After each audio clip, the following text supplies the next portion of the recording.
بسم اللہ الرحمن الرحیم الحمد للہ رب العالمین والصلاة والسلام علی سید المرسلین وعلی آلہ واصحابہ اجمعین اما بعد فقد قال النبی صلی اللہ علیہ وسلم من ابتلی من هذه البنات بشیء فأحسن إليهن كن له سترا من النار وقال النبي صلى الله عليه وسلم من عال جاريتين حتى تبلغا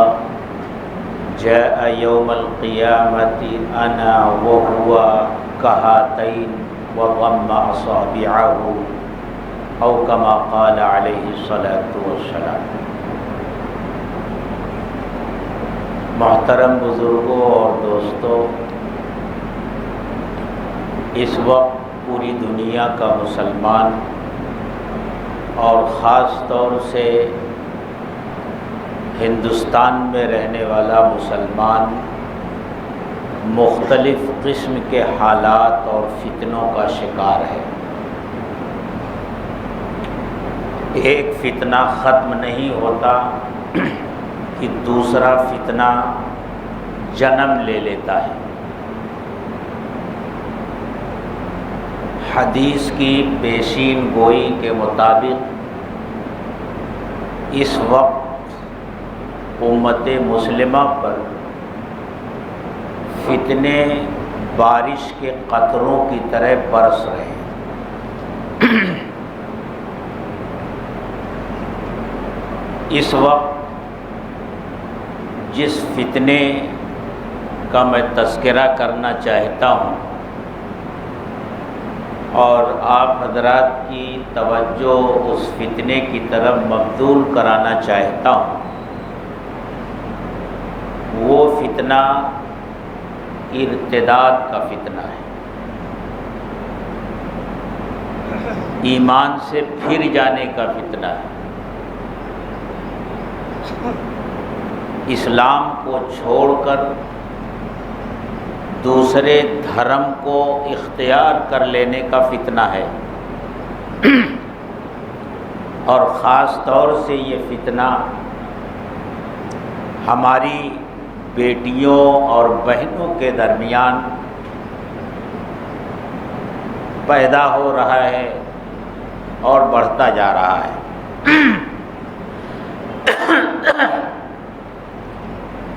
آئے دن اخبارات میں،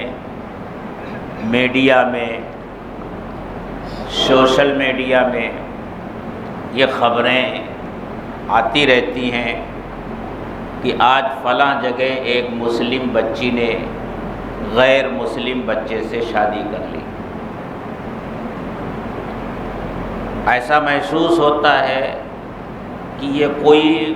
منظم سازش ہے جو مسلم بچیوں کے خلاف تیار کی گئی ہے، شادی کے بہانے اور دنیا کی لالچ کے بہانے زندگی کو خوشگوار طریقے سے گزارنے کا لالچ دے کر کے ہماری بیٹیوں اور بہنوں کو ورغلایا جاتا ہے، اور اس طرح انہیں مرتد بنا کر کے، شادی کا جھانسا دے کر کے اپنے دام فریب میں گرفتار کیا جاتا ہے۔ اور اکثر ایسا ہوتا ہے کہ جب بچی مرتد ہو گئی، اسلامی معاشرے سے اس کا رشتہ ختم ہو گیا، ماں باپ نے اور مسلمانوں نے اس سے قطع تعلق کر لیا، اور جس غیر مسلم گھر میں وہ گئی ہے انہی کے رحم و کرم پر وہ ہو گئی، تو اب اس کے اوپر طرح طرح کے مظالم توڑے جاتے ہیں، اس کی زندگی اجیرن بنا دی جاتی ہے، اس دنیا میں ہی اس کی زندگی کو دوزخ بنا دیا جاتا ہے۔ ایسے واقعات بھی ہمارے سامنے آ رہے ہیں۔ اس کی کیا وجہ ہے؟ ایسا کیوں ہو رہا ہے؟ میں نے گزشتہ جمعہ سے پہلے جمعہ کو اللہ کے رسول صلی اللہ علیہ وسلم کی ایک حدیث کی روشنی میں اولاد کے حقوق بیان کیے تھے کہ ان کے حقوق میں سے ایک بڑا حق یہ ہے کہ والدین اپنے بچوں کا تعلق اللہ سے جوڑیں، ان کے دل میں خوف خدا پیدا کریں، خشیت الہی پیدا کریں، انہیں اچھی تربیت دیں، انہیں مسلمان بنائیں، انہیں ایمان کی قدر و قیمت سکھائیں، اور اس سلسلے میں ان کی بھرپور نگرانی بھی کریں کہ اولاد کیا کر رہی ہے، کس راستے پر جا رہی ہے۔ یہ ساری چیزیں میں نے عرض کی تھی۔ یہ صورتحال جو پیدا ہو رہی ہے، اس میں کہیں نہ کہیں قصور ہمارا بھی ہے، ہماری لاپرواہی کا بھی اس میں دخل ہے۔ دشمنوں کی سازشیں کامیاب اس لیے ہو رہی ہیں کہ اپنی اولاد کے تعلق سے، خاص طور سے بیٹیوں کے تعلق سے، ہماری جو ذمہ داری تھی، ہم نے اس ذمہ داری کو ادا نہیں کیا، ان کا جو حق تھا اس حق کو ہم نے ادا نہیں کیا۔ آپ جانتے ہیں کہ اللہ کے رسول صلی اللہ علیہ وسلم کی بعثت سے پہلے اس دنیا میں عورتوں کا کیا حال تھا، کس ذلت اور پستی میں وہ پڑی ہوئی تھی۔ عورت ورثے میں تقسیم ہوتی تھی، اس کی کوئی قدر و قیمت نہیں تھی۔ اللہ کے رسول صلی اللہ علیہ وسلم نے عورتوں کو وہ حقوق دیے، ان کا مقام اور مرتبہ اتنا بلند کیا کہ آج کی ترقی یافتہ دنیا اس کا تصور بھی نہیں کر سکتی۔ دنیا نے اتنی ترقی کر لی اور حقوق انسانی کے تحفظ کی بہت ساری تنظیمیں کام کر رہی ہیں اور مساوات مرد و زن کا نعرہ لگا رہی ہیں، لیکن سچی بات ہے کہ جو عزت، جو احترام اور جو مقام اسلام نے عورت کو عطا کیا ہے، آج تک دنیا اپنی تمام تر ترقی کے باوجود عورت کو وہ مقام نہیں دے سکی اور نہ اس کا تصور کر سکی ہے۔ زمانے جاہلیت میں بچہ یعنی لڑکا جب گھر میں پیدا ہوتا تھا تو خوشیاں منائی جاتی تھی، اور لڑکی جب پیدا ہوتی تھی تو لوگوں کو سانپ سونگھ جاتا تھا۔ وہ ایسی شرمندگی محسوس کرتا تھا کہ کسی کو یہ بتانا گوارا نہیں کرتا تھا کہ اس کے گھر میں کوئی بچی پیدا ہوئی ہے، اور وجہ اس کی یہ تھی کہ لڑکا جب پیدا ہوتا تھا تو باپ یہ سمجھتا تھا کہ میرے گھر میں ایک تلوار اور آ گئی۔ اس زمانے میں معاش کا زیادہ تر دار و مدار لوٹ مار، رہزنی تھی، اور اس میں لڑکے اپنے باپ کا دست و بازو بنتے تھے۔ تو ایک تلوار کا خاندان میں اور اضافہ ہو گیا، گھر میں اور اضافہ ہو گیا، تو باپ کا سینہ فخر سے چوڑا ہو جاتا، اور جب لڑکی پیدا ہوتی تھی تو سمجھتا تھا کہ اب یہ ہمارے اوپر بوجھ بنے گی، گھر کے خرچ میں اضافہ ہو جائے گا، اور اس کے ساتھ ساتھ اب کسی کو اپنا داماد بنانے کی ذلت بھی برداشت کرنی پڑے گی۔ اس لیے بعض قبیلوں میں یہ رسم بد تھی کہ بچی پیدا ہوتے ہی اسے زندہ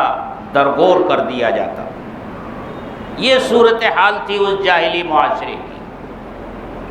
اللہ کے رسول صلی اللہ علیہ وسلم نے لڑکیوں کے مقام اور مرتبے کو کتنا بلند کیا، اس سلسلے کی آج 2 حدیثیں میں نے پڑھی ہیں۔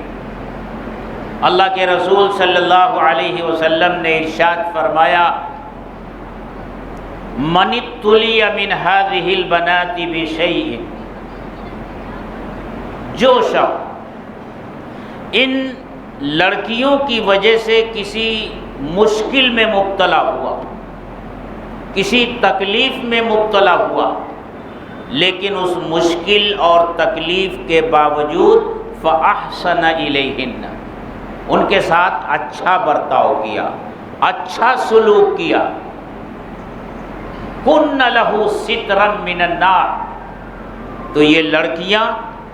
اس کے لیے جہنم سے آڑ بن جائیں گی، جہنم اور اس کے درمیان حجاب بن جائیں گی، جہنم میں جانے سے رکاوٹ بن جائیں گی یہ بچیاں۔ اور یہ بات اللہ کے رسول صلی اللہ علیہ وسلم نے اس موقع پر کہی جب حضرت عائشہ صدیقہ رضی اللہ تعالی عنہا نے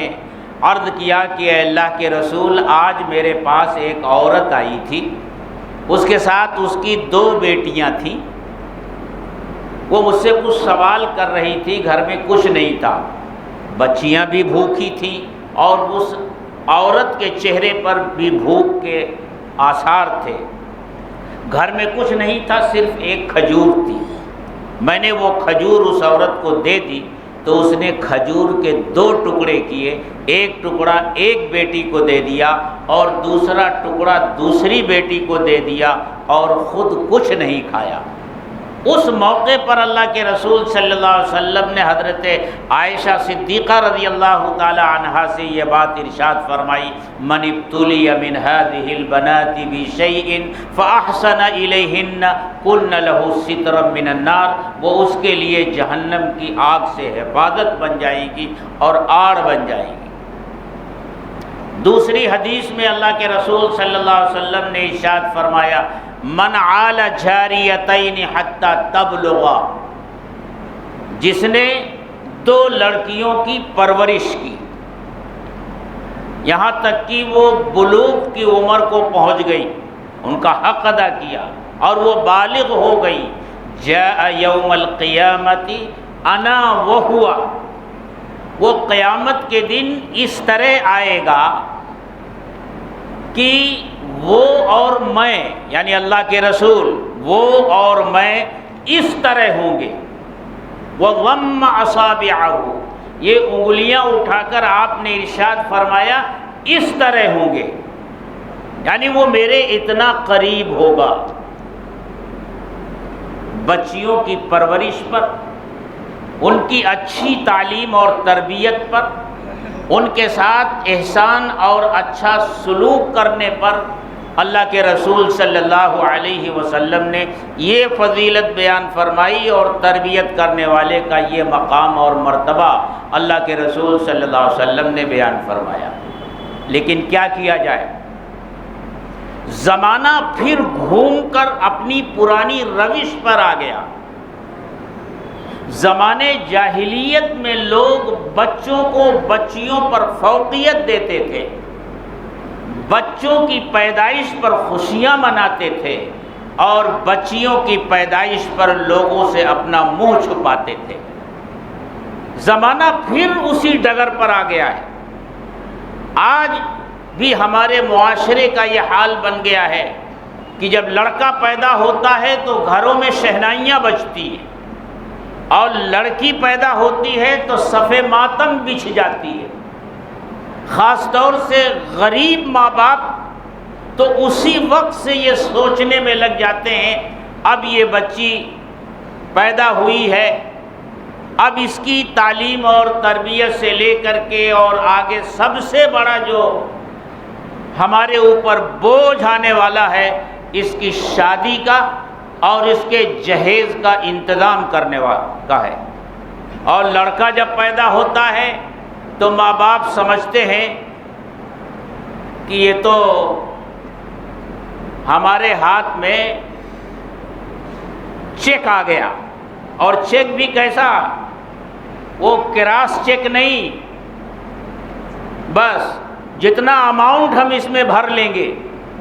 وہ ہماری مرضی ہے، جتنا مطالبہ کر لیں گے، جتنا مانگ لیں گے، جتنا تقاضا کر لیں گے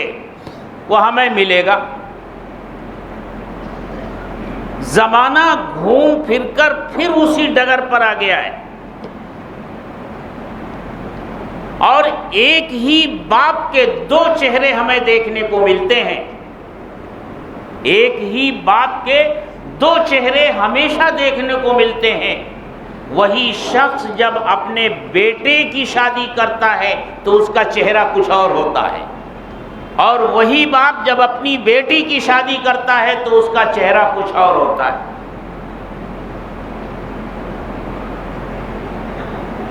بیٹے کی شادی جب کرتا ہے تو اس کے مطالبات ختم ہونے کا نام نہیں لیتے،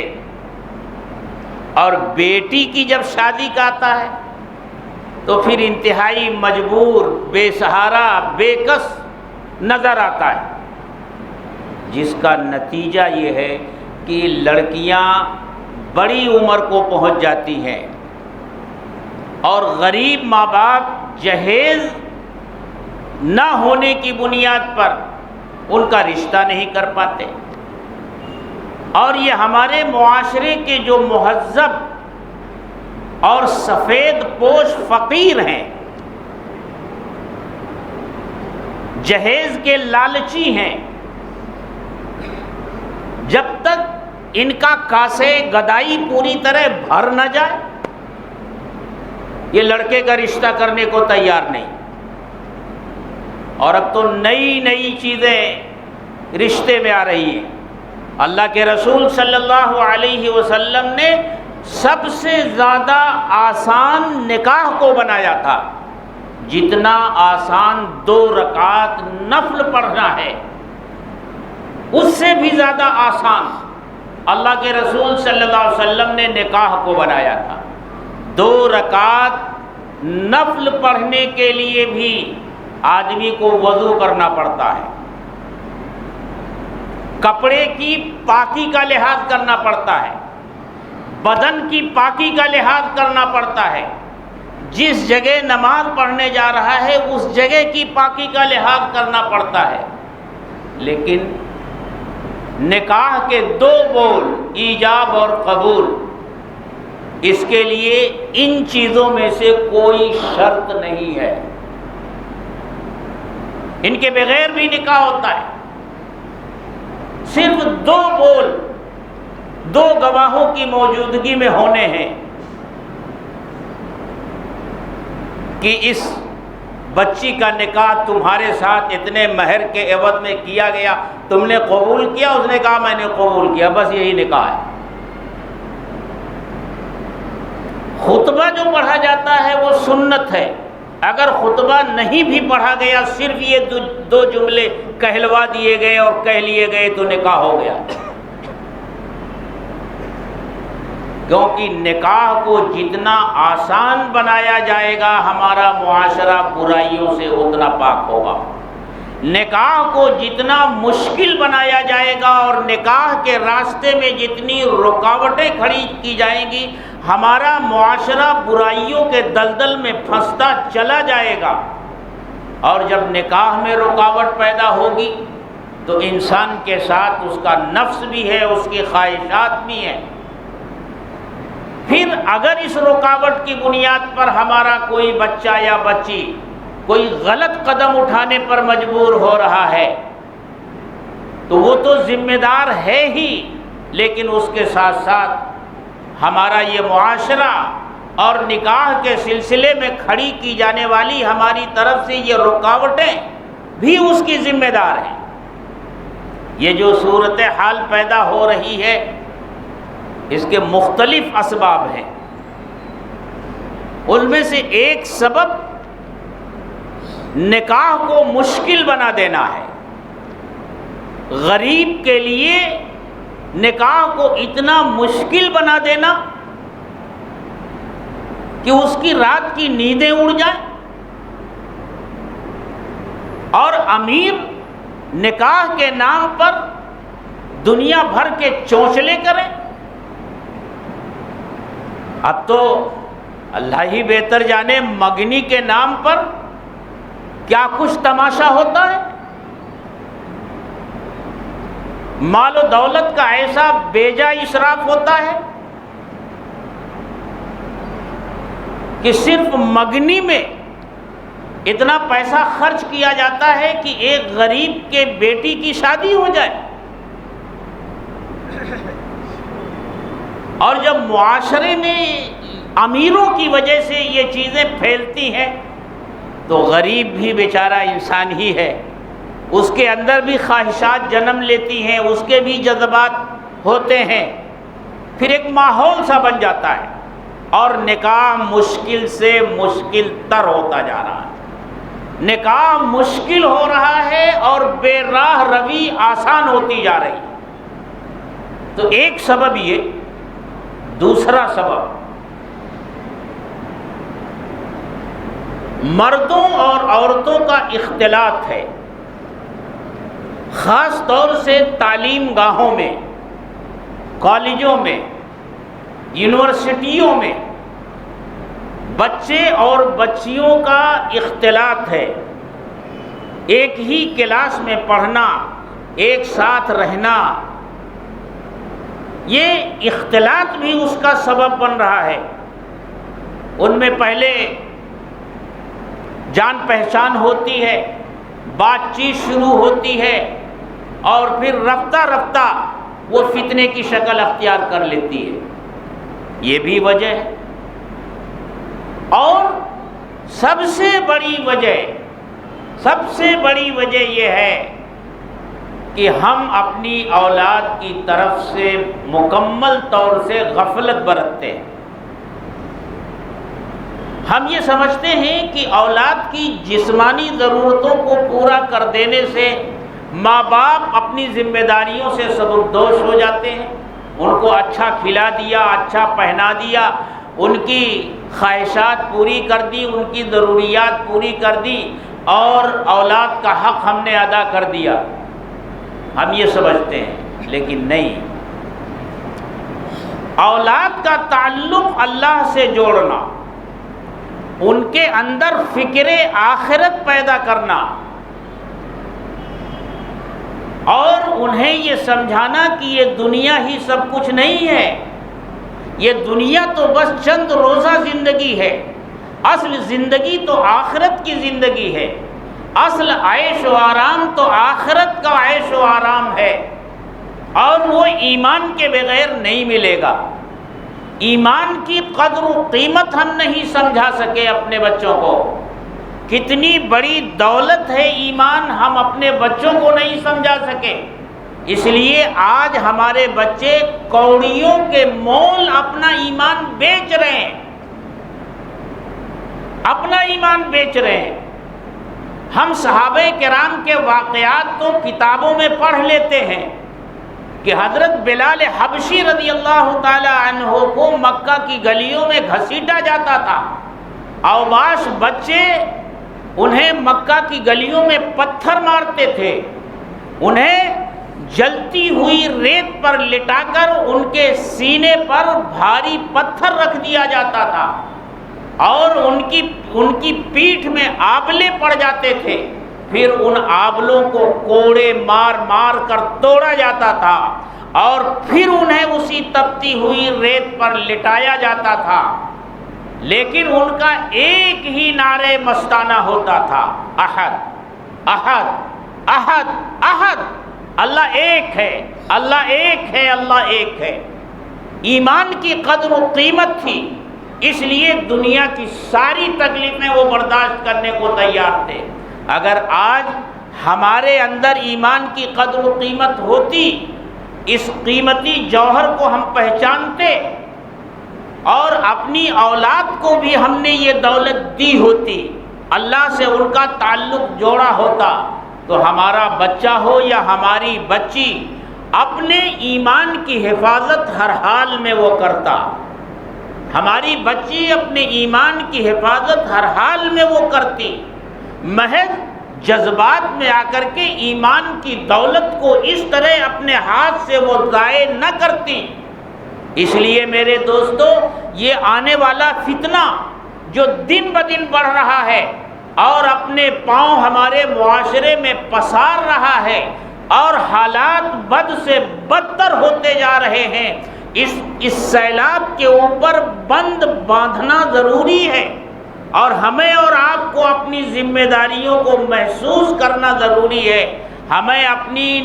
نظریں کھلی رکھنی ضروری ہے، اپنے ذہن کو بیدار رکھنا ضروری ہے، اپنی اولاد کے سلسلے میں ہر وقت چاق و چوبند رہنا ضروری ہے، بیدار رہنا ضروری ہے۔ اولاد کہاں جا رہی ہے، گھر سے کب نکل رہی ہے، کب آ رہی ہے، یہ نگرانی بھی ہونی چاہیے، اور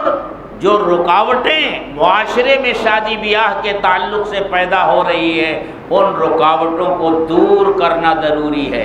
اپنے لوگ کہتے ہیں کیا کروں، میرا ایک ہی بیٹا ہے، میں 200 باراتی لے کر آؤں گا، 200 باراتی لے کر آؤں گا، اور جہیز کے نام پر ہاتھ پھیلائے کھڑا رہتا ہے، جبکہ صحیح بات یہ ہے کہ سارا انتظام تو لڑکے والوں کو کرنے کی ذمہ داری اسلام نے دی ہے۔ عورت کو کتنا مقام عطا کیا ہے، ایک بیٹی کو کتنا مقام عطا کیا ہے،